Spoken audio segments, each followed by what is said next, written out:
আসসালামু আলাইকুম। ওয়ালাইকুম আসসালাম রহমতুল্লাহ বারাকাতু। আমি আপনার কাছে একটি আদর্শ ইসলামিক বিয়ে সম্পর্কে জানতে চাই। বোন জানতে চাইলেন একটি আদর্শ ইসলামিক বিয়ে আদর্শ সম্পর্কে। ইসলামিক বিয়ে, হ্যাঁ। আদর্শ ইসলামিক বিয়ে, স্বামী স্ত্রী দুজনেই যদি আদর্শ মুসলিম হয় তাহলে ইনশাআল্লাহ সেই বিয়েটা আদর্শ হবে। এটা এক নম্বর শর্ত। হবু স্বামী এবং স্ত্রী তারা দুজনেই যদি আদর্শ মুসলিম হয় আলহামদুলিল্লাহ অটোমেটিক্যালি বিয়েটা আদর্শ হবে। আর এটা বাদে আমাদের নবীজি সাল্লাল্লাহু আলাইহি সাল্লাম বলেছেন যে শ্রেষ্ঠ বিয়ে সেটা যেখানে খরচ সবচেয়ে কম। খুব বেশি জাঁকজমক করবেন না। এখানে আমি উৎসবের কথা বলছি, সেখানে আমাদের অনেকেই খুব বেশি জাঁকজমক করে। আমি বলবো বিয়ের যে উৎসব করবেন সেটা ইসলামিক হবে। মানুষজন সাধারণত এটা বলে যে অনুষ্ঠানে কেমন জাঁকজমক করব, কি খাবার খাওয়াবো, কেমন ডেকোরেশন করব। এজন্য বিয়ের প্রস্তুতি নিতে অনেক সময় 1 বছর লেগে যায়।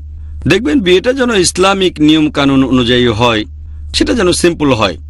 নবীজি বলেছেন শ্রেষ্ঠ বিয়ে সেটা যেখানে খরচ সবচেয়ে কম। এছাড়াও আমাদের নবীজি বলেছেন বিয়েকে এতটাই সহজ করে দাও যেন জেনা কঠিন হয়ে যায়। বর্তমানে বিয়েটা কঠিন হয়ে গেছে আর জেনা হয়েছে সহজ। বিয়ে মানে আমার কাছে কমপক্ষে 5-10 লাখ টাকা আছে, এটা একেবারে কমপক্ষে।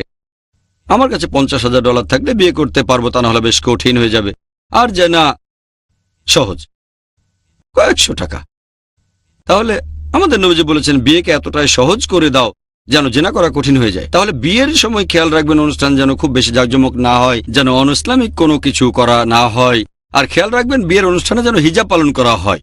দুর্ভাগ্যজনকভাবে মুসলিম পরিবারে কোনো বিয়েতে পুরুষ এবং মহিলারা সেই অনুষ্ঠানে একসাথে মেলামেশা করে, অথবা বিয়েটা করে মসজিদে, তারপর ওয়ালিমায় জাঁকজমক।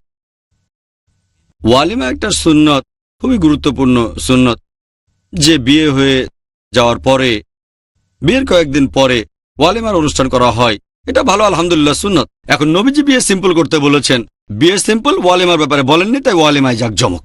বড় কোনো একটা জায়গায় একেবারে বিশাল ডেকোরেশন, 50 লাখ 1 কোটি টাকা খরচ করে, তাহলে একটা আদর্শ ইসলামিক বিয়ের কথা যদি বলেন, হবু স্বামী স্ত্রীকে ইসলামিক হওয়ার পাশাপাশি পরিবেশও হবে ইসলামিক। পুরুষ মহিলা একসাথে মেলামেশা করবে না। অনুষ্ঠানের রিসেপশনে মহিলাদের জন্য আলাদা ব্যবস্থা করবেন, পুরুষদের জন্য আলাদা। অনেক জায়গায় মহিলাদের জন্য আলাদা রিসেপশন, পুরুষদের জন্য আলাদা, কিন্তু স্টেজ কমন।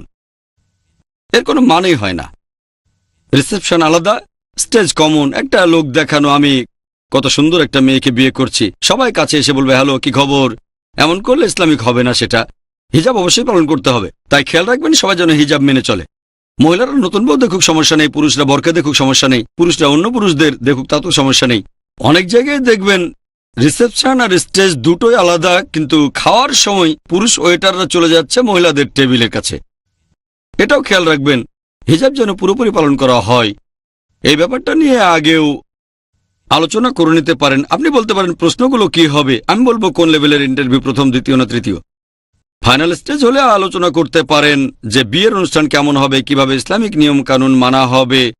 আর খেয়াল রাখবেন যে হারাম কাজগুলো, যেমন মিউজিক না বাজানো, বেশি খরচ না করা, জাঁকজমক না করা, এটা হবে সিম্পল। আপনারা বিয়ের অনুষ্ঠান করবেন সিম্পল।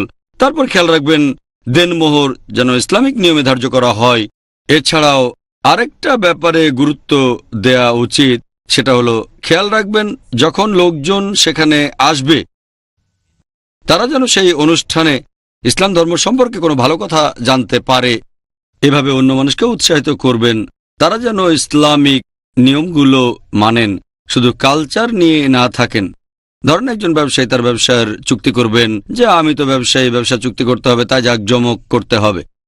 হ্যাঁ, যদি সেই লোক খুব ধনী হন আর খরচ করতে চান, কারণ তার অনেক সম্পদ, কোনো সমস্যা নেই। তবে খেয়াল রাখবেন সেখানে যেন হারাম কাজ না হয়, যেমন মিউজিক, পুরুষ মহিলার অবাধ মেলামেশা ইত্যাদি।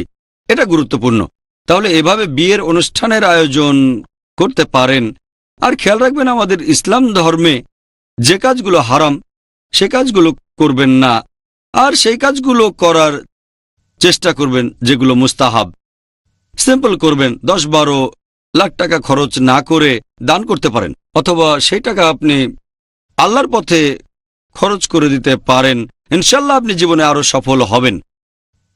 যদি আল্লাহ আপনাকে দিয়ে থাকেন আর তার পথে খরচ করে থাকেন, তাহলে ইনশাল্লাহ এতে উপকার হবে। আপনার দাম্পত্য জীবনেও সব দিক থেকেই আপনি উপকার পাবেন। আশা করি উত্তরটা পেয়েছেন।